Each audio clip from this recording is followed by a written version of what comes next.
Hello everyone, Tommy here, and it's my absolute pleasure to be able to share with you this exhibition of my grandfather's paintings, Aleksander Zyw. Aleksander Zyw had a very long exhibiting career which started in Warsaw in the early 1930s and ended with some of his last exhibitions in Desenzano in Italy in the early 1990s. But the exhibition that we are hosting in the Scottish Gallery this month is focused primarily on a short period of time between 1934 and 1951, a period which saw dramatic world change, but also forceful and dramatic changes in the life and art of Aleksander Zyw. In the early 1930s and in 1934, where our exhibition starts, Aleksander Zyw was a happy-go-lucky artist living in Paris and spending his summers in the sunny banks of the Mediterranean. And if you'd asked him at that moment, in 15 years' time, he'd be settled in Edinburgh with 2 young children, I think he would have laughed in your face.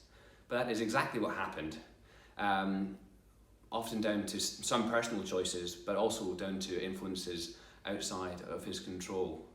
So in 1934, we have a young, happy-go-lucky artist living in mainland Europe.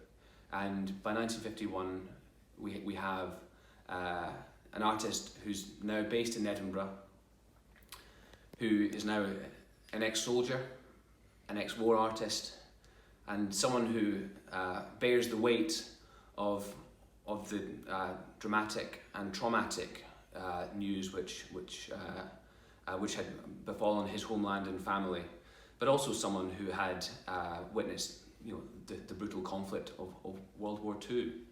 And this had a very much maturing influence on his painting and his character. And it also heralded his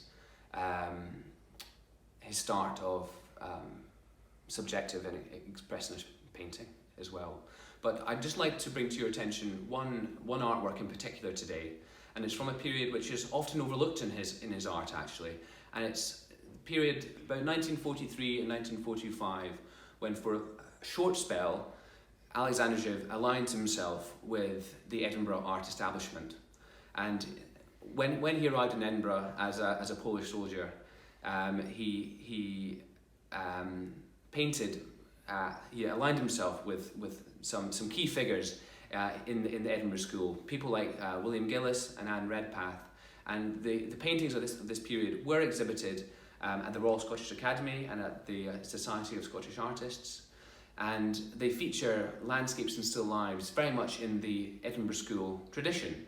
And the painting in our exhibition, Flower Piece, which is an upright oil of still life with this huge firework of stems and colour up the picture plane, is a great example of this period, and was exhibited later at his major retrospective in the National Gallery of Modern Art in the late 1980s. I'm very much looking forward to bringing to you more pictures and more stories about my grandfather over the course of the exhibition, but thank you very much indeed.